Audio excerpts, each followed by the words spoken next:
ختم کیوں نہیں کھانا چاہیے؟ بہت اچھا سوال ہے بھائی جان، آپ غور کریں. اسلام محمد الرسول اللہ صلی اللہ علیہ وسلم کی زندگی میں مکمل ہو چکا.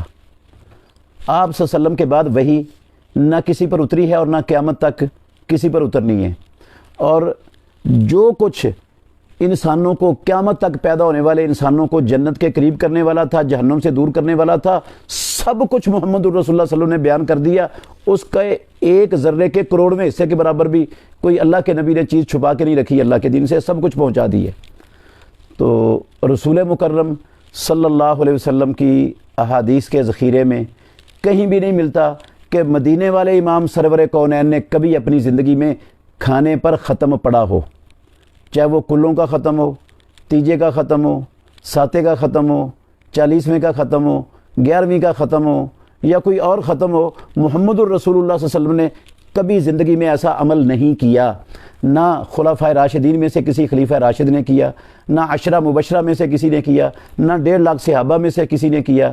میں الحمدللہ ذمہ داری سے کہہ رہا ہوں، ائمہ اربعہ میں سے امام ابو حنیفہ رحمۃ اللہ علیہ، امام مالک رحمۃ اللہ علیہ، امام شافعی رحمۃ اللہ علیہ، امام احمد بن حنبل رحمۃ اللہ علیہ، جن کے بارے میں مشہور ہے ہمارے معاشرے میں کہ چاروں امام برحق، انہوں نے بھی نہ ایسا عمل کیا، نہ ان کی فقہ کے اندر ایسے عمل کا کہیں نام و نشان موجود ہے، تصور بھی نہیں ہے. تو اگر یہ نیکی کا کام ہوتا، اگر یہ برکت والی چیز ہوتی تو اللہ کے نبی سب سے پہلے کر کے دکھاتے.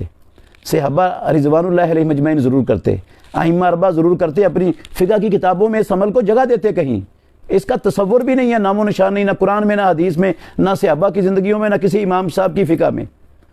تو جس کا کہیں نام و نشان بھی نہیں ہے، اس کا اسلام سے کیا تعلق ہے؟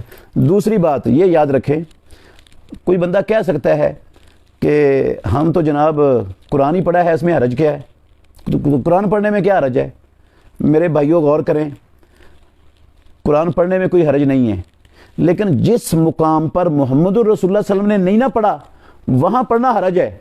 مثلا ہم نماز پڑھتے ہیں تو اتحیات بیٹھتے ہیں، تشہد بیٹھتے ہیں، تشہد میں ہم اتحیات للہ والصلوات والطیبات السلام علیکہ پورا تشہد پڑھتے ہیں. اگر اسی تشہد کی جگہ پر، اتحیاتوں کی جگہ پر ہم ختم والی ساری صورتیں اور آیتیں پڑھ لیں تو کیا ہماری نماز ہو جائے گی؟ کیا خیال ہے؟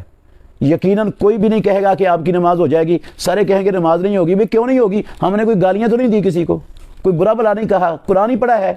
تو کیا قرآن پڑھنے سے نماز نہیں ہوتی؟ ہاں، قرآن پڑھنے کا مسئلہ نہیں ہے، مسئلہ یہ ہے کہ اس موقع پر محمد الرسول اللہ صلی اللہ علیہ وسلم نے قرآن نہیں پڑھا. جب اللہ کے نبی نے نہیں پڑھا تو ہم کیسے پڑھ سکتے؟ ایک اور مثال دیتا ہوں. ہم جانور ذبح کرتے ہیں، چاہے وہ گائے ہو، بکری ہو، مرغی ہو.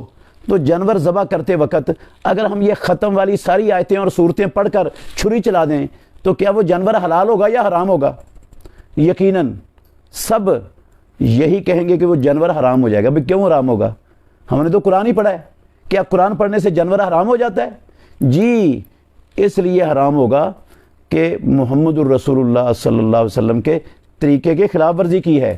امام الانبیاء نے بسم اللہ اللہ اکبر پڑھ کے ذبح کیا ہے اور ذبح کرنے کا کہا ہے. تو جو نبی کا طریقہ چھوڑ کر کوئی اور طریقہ اختیار کرے گا، بے شک وہ بظاہر اچھا طریقہ ہے، وہ قبول نہیں کیا جائے گا ہرگز. وَمَن يَبْتَغِ غَيْرَ الْإِسْلَامِ دِينًا فَلَن يُقْبَلَ مِنْهُ وَهُوَ فِي الْآخِرَةِ مِنَ الْخَاسِرِينَ.